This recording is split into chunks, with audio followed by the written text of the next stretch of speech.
Brawls. I grew up in an era of brawls.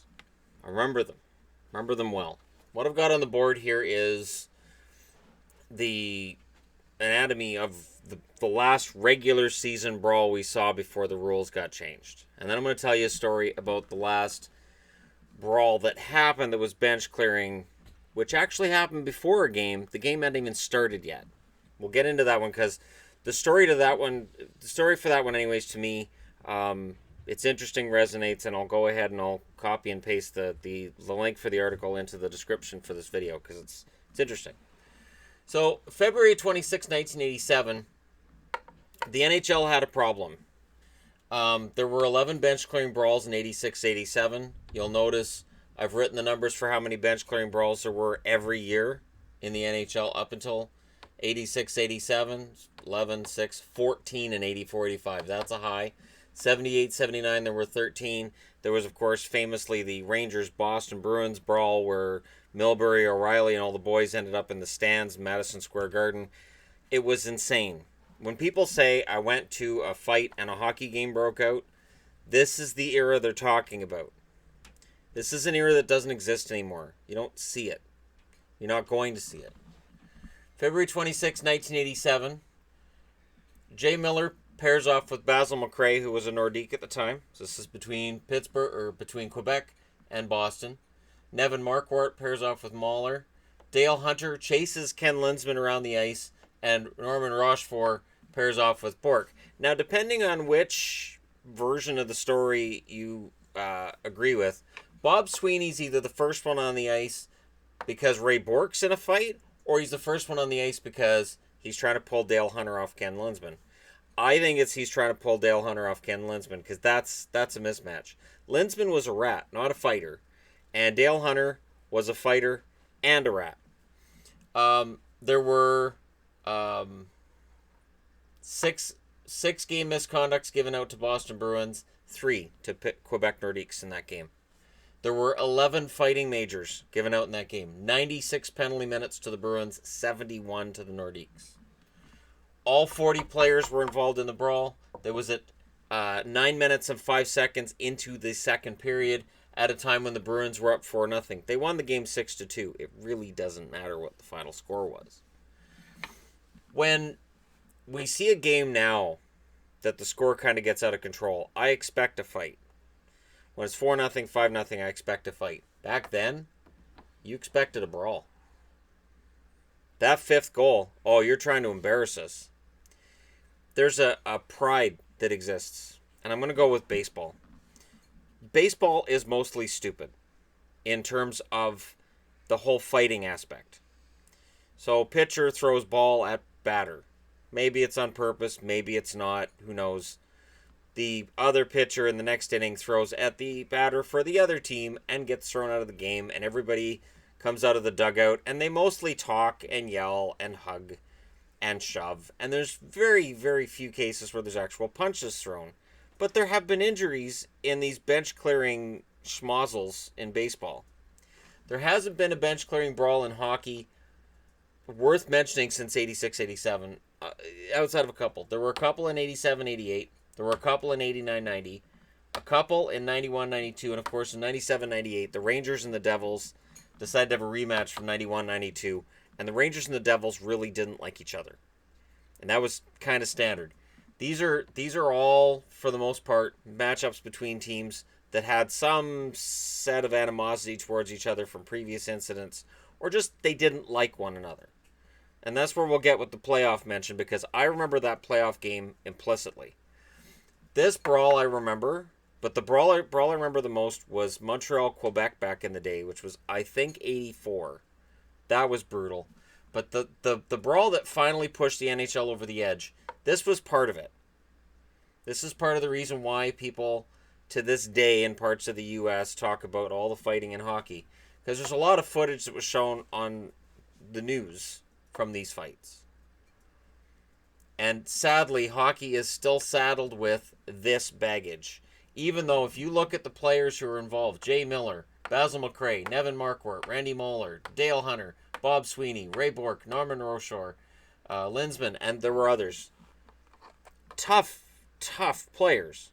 Ray Bourque was probably the best defenseman I ever saw, and I know Nick Lidstrom fans are going to argue with me on that, and that's fine. Ray Bourque was also tough as nails in his prime. Because as a Boston Bruin, you had to be.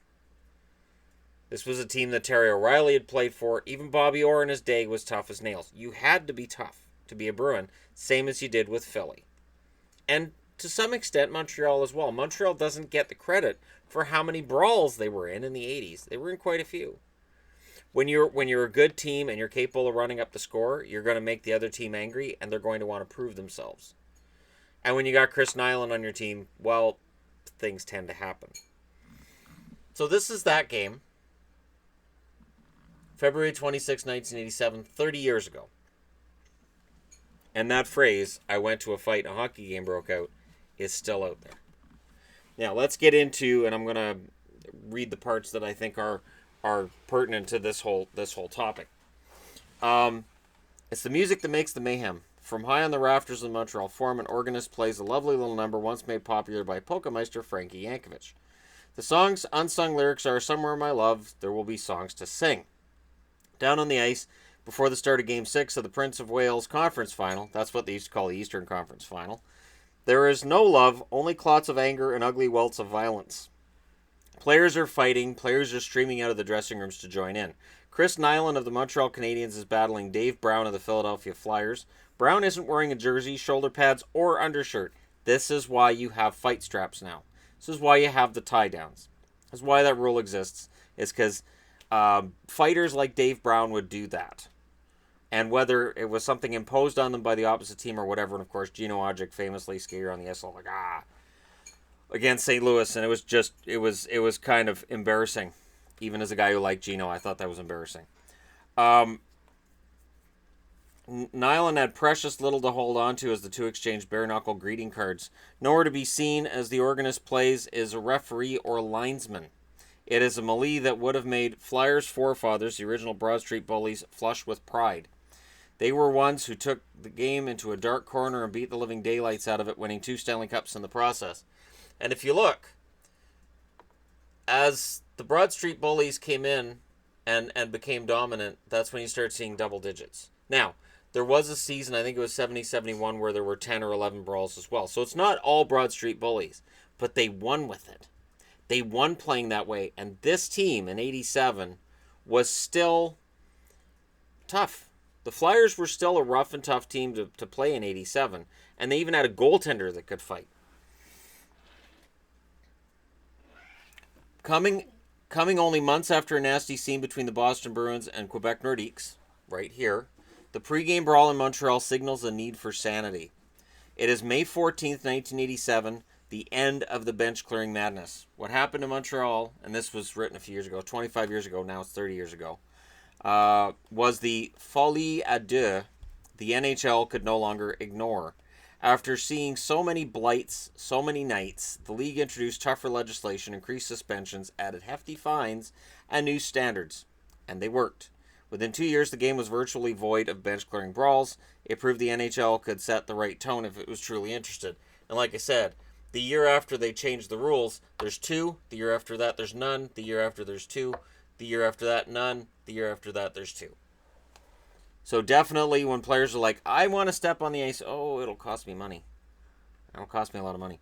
The league didn't do anything to stop the brawling before Montreal, said former Flyer Ed Hospodar, who was involved in this, now a Philadelphia realtor. I was a knucklehead. I was getting a big fat check. You want to fix something? Hit players in their wallets. That gets their attention every time. The night that finally got the NHL's attention began with a warning. More than one Flyer had told Canadians, Claude Lemieux, Lemieux started this, it's so amazing, not to end the pregame warm-up by shooting a puck into the Flyers' empty net. And of course, this is a rule that stands to this day. If you're in the pregame warm-up and you shoot a puck into the empty net, you're going to get some flack. And to be honest, I've always thought that these things in hockey are just ridiculous. It really is. It really is. And this is almost as ridiculous. This is why, as a kid, as a 14-year-old watching this, I didn't like these guys.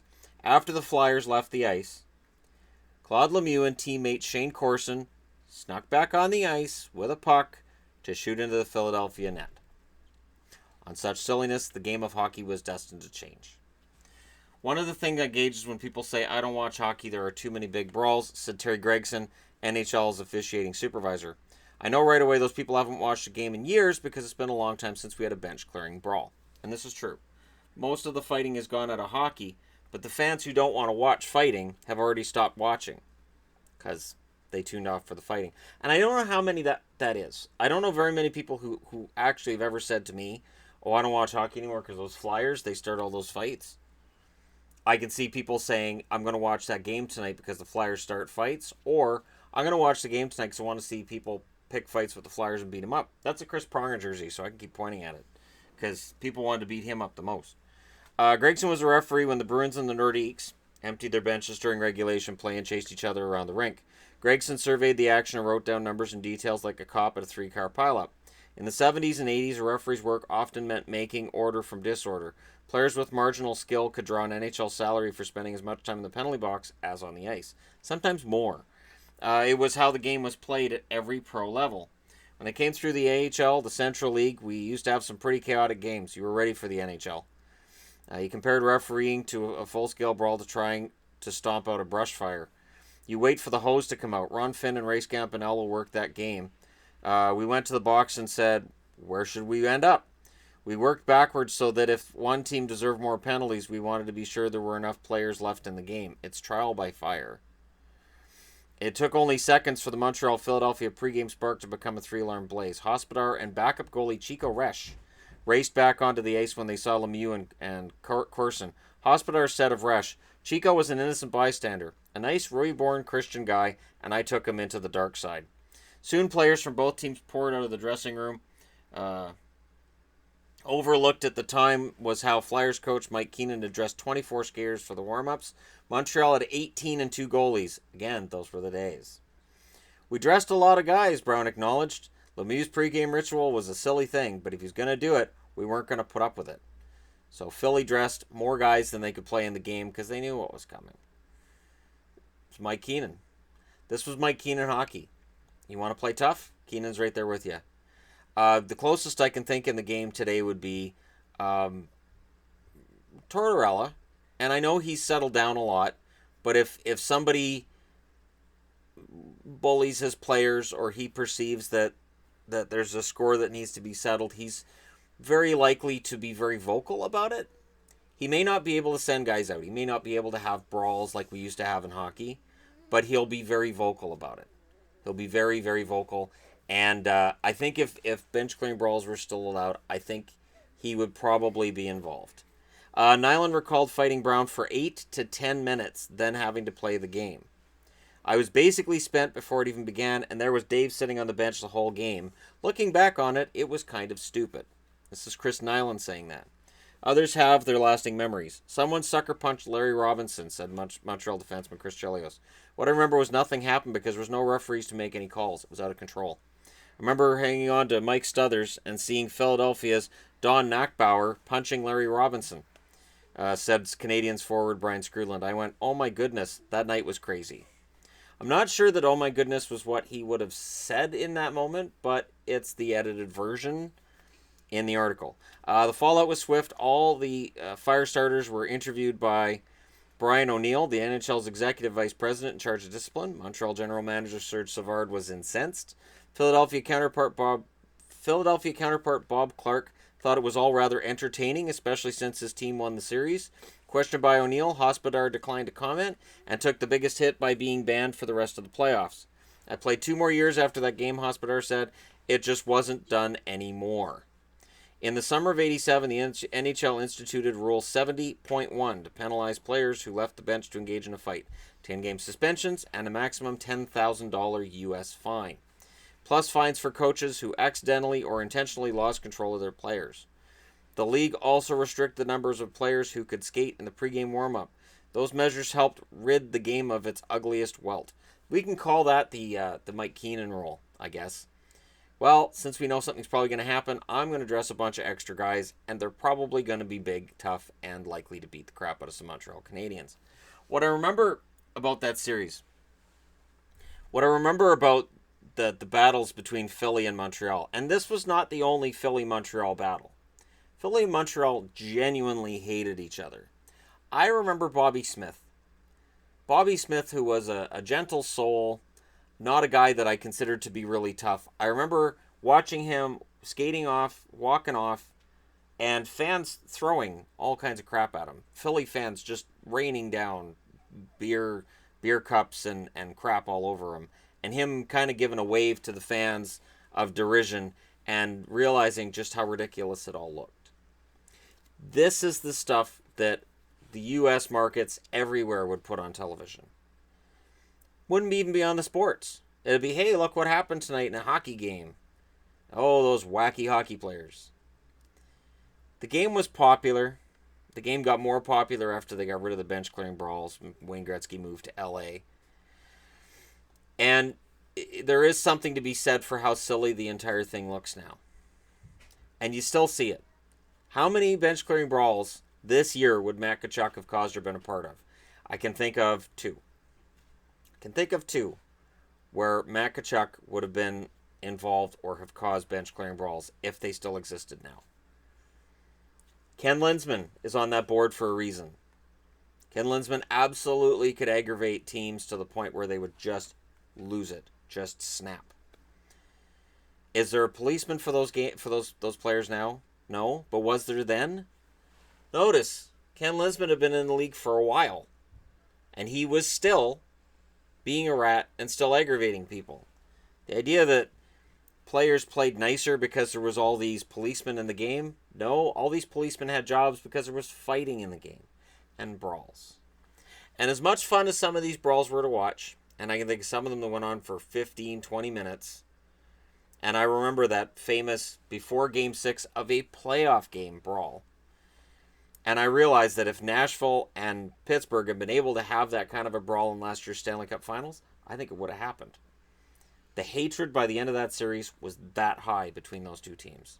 Boston and Vancouver in 2011. Absolutely, you could have seen a brawl between those two teams. I'm glad we don't see it anymore. But it is definitely worth looking back on. So if you're old enough to remember, which was your favorite brawl of all time? For me, it's probably the Quebec-Montreal one because I thought Quebec won most of those fights. But it was fun to watch. And Quebec and Montreal is a feud that for the younger generation, they never saw it. And man, it was intense. So intense. But let me know your favorite in the comment section below. Don't forget to hit like and subscribe if you're browsing your way through and you just happened upon this video. And hey, happy holidays. I'll talk to you again soon.